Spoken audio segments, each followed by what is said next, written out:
Thanks for joining us today. I'm Cody Holyoke. Pushing into the month of March, we have a lot to talk about on the heels of a big week for transportation in our two states. It started with a change years in the making, one we discussed at length here on the program, a new era of flight taking shape in Kansas City. All marked by the departure of Missouri One, the first flight out of the new Kansas City International Airport terminal. It's now open for business, and travelers we've talked to are pleasantly surprised by what they've seen so far, praising the new look and feel of the airport. Plus, there are the potential benefits we've explored, from job creation to business investments to economic growth for our region. We also got a fresh look at another massive project here in the metro, a $4 billion electric vehicle battery factory that Panasonic's putting in DeSoto. Crews are working to transform the site of the old Sunflower Army ammo plant. It's expected to bring in 4,000 jobs to the area when it's completed in 2025. Johnson County leaders say this is a massive sign of growth for our area. The immediate priority for us now in this region is to not only build energy efficient buildings, but also electrify our vehicles.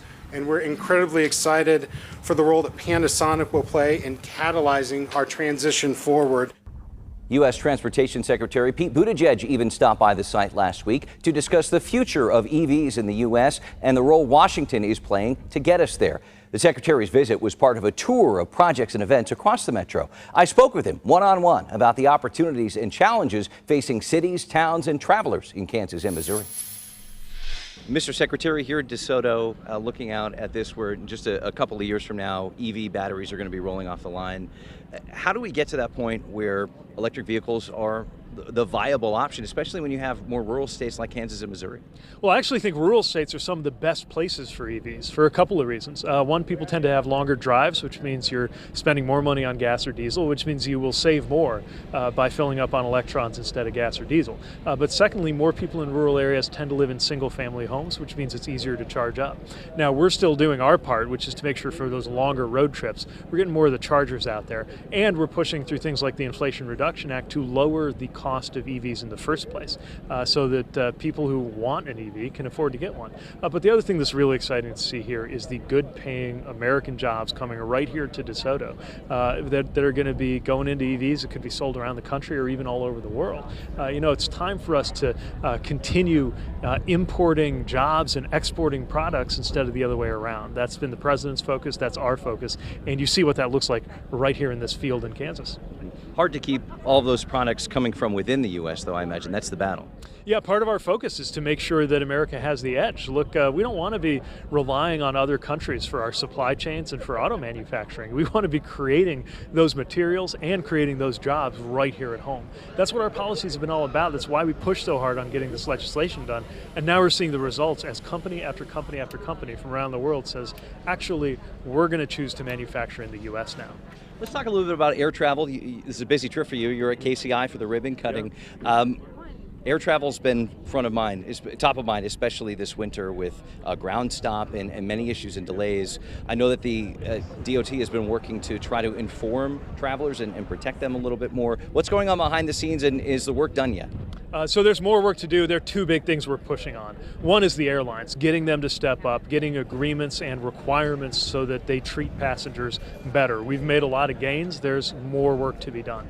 The other half is the infrastructure. That's why I was so excited to be there cutting the ribbon at KCI. And just today we're announcing 99 more locations around the country that are getting funding through our infrastructure law to make sure that they can improve their airport terminals. Everything from some of the biggest airports in the country to places like Dodge City and places not far from here that are more rural. Airports of every size that are going to get that investment, because that's part of how we make sure that people have a better experience as passengers. You were just recently in East Palestine, Ohio, which had just an awful train derailment. We feel for the people there. Missouri and Kansas are no stranger to accidents on the rails. We just had a deadly Amtrak derailment in Mendon, Missouri last year.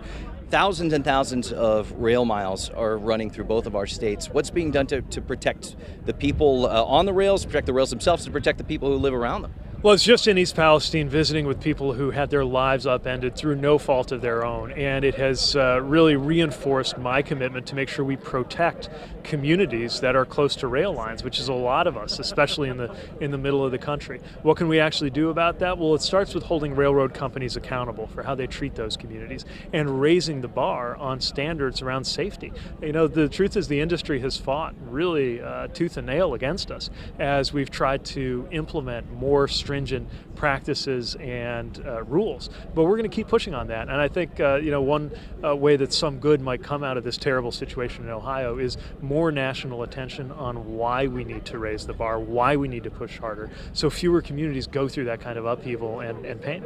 Does that include more funding for rail crossings too? Because many of them are outdated, especially in our two states. That's right. As a matter of fact, we're investing in improvements in rail crossings and even eliminating rail crossings. You know, especially in a rural area where you don't have a lot of options to go around. You get a 2-mile long train in your way, it can really be a huge disruption, not just for people going about their days, but for emergency response too. It's why we're putting more dollars into railroad crossing elimination. And that's one more example of something coming out of the president's bipartisan infrastructure package that we're really proud of. Secretary Pete Buttigieg, thanks for your time. Same here. Good being with you. We mentioned rail crossings. The DOT lists more than 5,600 public crossings in the state of Kansas, more than 4,300 in Missouri. And many have what are called passive crossings, which mean that there aren't any gates or flashing lights to warn drivers, just like the crossing in Mendon, Missouri, the site of last year's deadly Amtrak crash. KMBC9 Investigates is watching lawsuits connected to that case and pushes to improve rail safety in our area. Look for updates on air and online at KMBC.com.